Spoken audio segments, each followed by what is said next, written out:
Hey guys, this is just a little precursor to what I want to talk about today. I'm sitting in here with my Umbreon on my EV only evolution team. I'm sitting here plus 6 attack and defense because of curse and minus 6 speed, but that doesn't matter because Umbreon's slow as hell anyway. So I get a crit there, no big deal. I would have eventually whittled that Blissey down, but anyway, in comes his last guy, and it's a Skarm. It can't whirl in me out, we're both our last guys. He gets a crit there, that's no big deal. Not a lot of people know this, but critical hits ignore attack and defense boosts. Like, if he was at minus attack and I'm positive defense, the crits ignore that.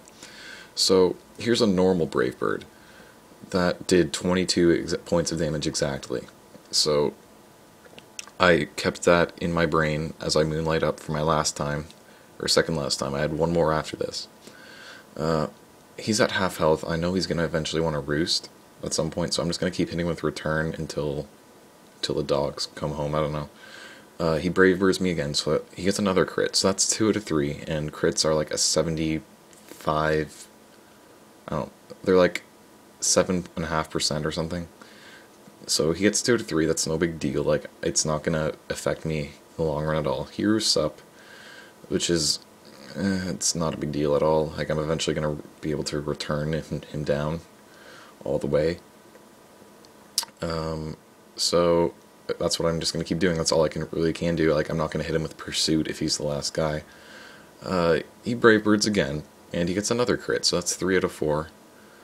3 to 4 crits, and I'm sitting here at 38 hit points. I'm like, and I'm paralyzed. I get paralyzed, so I can't moonlight. I couldn't hit him with return. I couldn't do anything. So I'm like, alright, well, I'm at 62, so I should live around 40 after this one, and then I'll be able to use my last moonlight. And he gets another crit. So 4 out of 5 possible crits right in a row. Like, come on. That just pissed me off beyond belief. I was not happy about that whatsoever. And that just completely pissed me off because that would have been an epic comeback win from this Eeveelution team. Anyway, the point of this video is to point out that the hacks eventually does even out in the end. As much as it does piss you off in certain instances, you can come back and it'll give you what you lost back. It always evens out. So anyway, this is a match that I had like 20 minutes after that other match where I was just still super annoyed. I lead with my Glaceon. This is still my EV only evolution team. I hit him with Ice Beam. He misses Sleep Powder, so that's 1 turn of hacks for me. And I just decided to stay in because I wasn't sure what he's going to switch out to, and I actually get a freeze on this Jirachi, which is quite awesome. So there's another turn of hacks that I got. I know he's going to switch, so I'm just going to set up a sub, and then I'm going to set up my Sunny Day because I'm going to be faster, and he just roared me out anyway. So there I go, and in comes Glaceon. And he doesn't know this, but this Glaceon has Hidden Power Grass, because it originally had Hidden Power something, but I think it had Hidden Power Dark to start with because I've messed up, but I fixed that. It's Hidden Power Grass now. And there goes the Stealth Rock. So now I know he's probably going to want to switch out, so I decided to switch out, predicting him to switch, but he didn't. He just EQ'd, which isn't a horrible play because Leafeon resists it and has defenses like a boss, so no big deal. Eats that up like a champ, and now I'm in there with Sun, so he can't freeze me, he can't burn me, he can't do anything. He can't T-Wave me, he can't sleep me. Even if this Leaf Blade didn't kill his Venomoth, he wouldn't be able to sleep me at all. I got a crit there. It's a useless crit, but it's still a crit. So luck is on my side this game. In comes his Shaman, and I don't want to Leaf Blade it if it's going to resist it.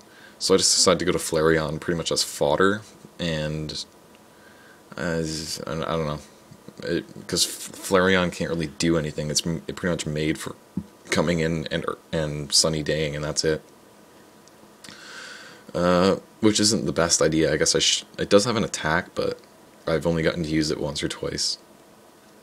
So he bites the dust, and now my plan was to come in here with Leafeon and hit him with X-Scissor, but I forgot that Leafeon doesn't have Chlorophyll, it has Leaf Guard because I'm an idiot, and his Shaman just outspeeds me and kills me, so, with the Hidden Power Ice.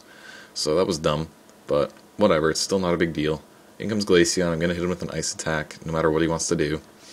So in comes his Swampert as fodder. I just Shadow Ball. Actually, I didn't want to Ice Beam because Ice Beam would have been too easy to predict.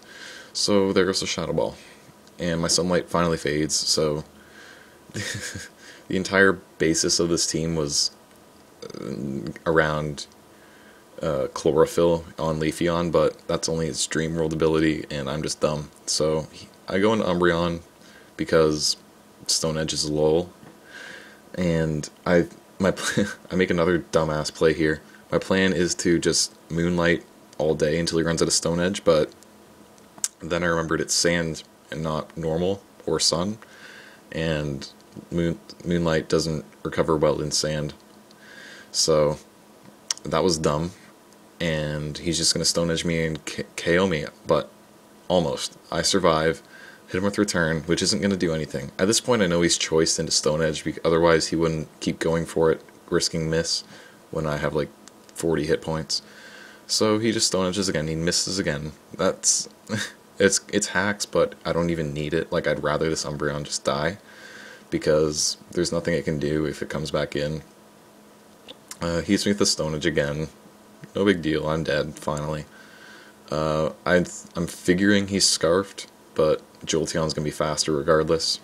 So I set up my sub, and he just Stone Edges again. He misses again, so that's more hacks. I get up a sub for free, and I'm just going to T-Bolt this T-Tower and just go to town. I'm going to hope he misses again, but he's not going to. Which stinks, but then again, I already got 2 misses. I've had a game where I missed the Stone Edge 5 out of 6 times in a row, and that was nuts. So I've had some bad hacks, but I've also had some good hacks like this game. I predictably go for another T-Bolt there. I couldn't sub because my Jolteon's Life Orb. Sub and Life Orb isn't a good idea, but I needed a good, powerful sweeper on this team. Anyway, Jolteon's going to be faster, so I'm just going to hit him with Hidden Power Ice, and that's going to KO the Shaman. So Jolteon's going to get like 1 more attack because of Sand and Life Orb and all this jazz. So I'm going to have to make it a good one. In comes Jirachi. I just decided to go for Stab. I see that he's Scarfed, so that means he's definitely going for Iron Head, trying to wake up and get some flinch hacks. But I'm not going to allow it because Jolteon pretty much KOs it, and now I'll be able to come in with pretty much anything. And this is a big play. I wanted to go for a heal, but I also didn't want him to wake up. I knew he went for Iron Head anyway, so I just wish up. Iron Head's not going to do anything, so even if he does defreeze, thaw out, defreeze, whatever, it's not going to do too much, and the wish is going to recover me. So I decided to wish and surf, and that extra 58 hit points I just earned myself is going to come in huge later on. So I saw an opportunity to heal up, and I did, and it paid off in the end, as you'll see. So in comes his Gyarados, named Slifer, which is a really, really gay nickname. FYI. He DDs, I Toxic, no big deal. I'm not sure what he wants to do to me. I know he can't Waterfall because of Water Absorb, and I know he might have Stone Edge, I'm not sure. He might have Ice Fang, I saw.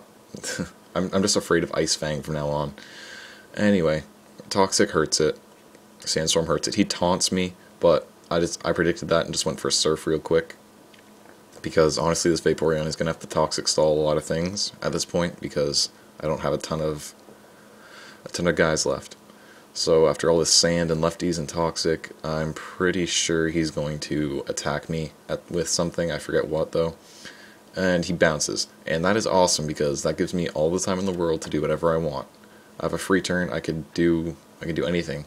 Bounce is a bad attack to have on a Gyarados. Plus, it's like 85 accuracy, so it's going to miss sometimes. Anyway, the Bounce doesn't do very much at all. And now I know so I get a free hit with Surf. Because I'm taunted, I can't predict the Bounce to fall and, protect. But that's not even a big deal because he had to taunt, and that taunt wasted another turn. And that's another turn Toxic gets powerful. So now I know what his attacks are. He's not going to... Yeah, he's just going to bounce up again and die to Toxic in the air. Anyway, my Vaporeon is half health and it's taunted, so I can't exactly protect or wish or anything. And in comes this last guy, which is a T-Tar. And this is where those extra hit points came in handy. He crunches me, and I lived with 58 hit points, and I surf him, and the surf is not quite going to take him out, and he got the defense drop or whatever, and the sandstorm would have KO'd my Vaporeon there. So just imagine you can imagine my Vaporeon is dead, and he crunches me again. Well, I guess it doesn't even matter. I would have lived with 2 hit points because of the damage that he rolled, and I still would have gotten the surf on. Never mind, it didn't matter at all. Anyway, I know that he's scarfed and I'm scarfed, but my base speed is higher, so I win the speed, and I get the battle. So that was another intense one-on-one battle coming down to the very end, and that's pretty much it, guys. I'm gonna have the Black and White Let's Play coming up soon, next week, probably Monday, Tuesday, Wednesday, or then. I gotta figure out a few things in terms of recording, so I hope you enjoyed that, and I hope you can take a lesson. The hacks, as bad as it seems, they do balance out in the end, and I will see you guys tomorrow, because I'm busy for the rest of the day today. Goodbye.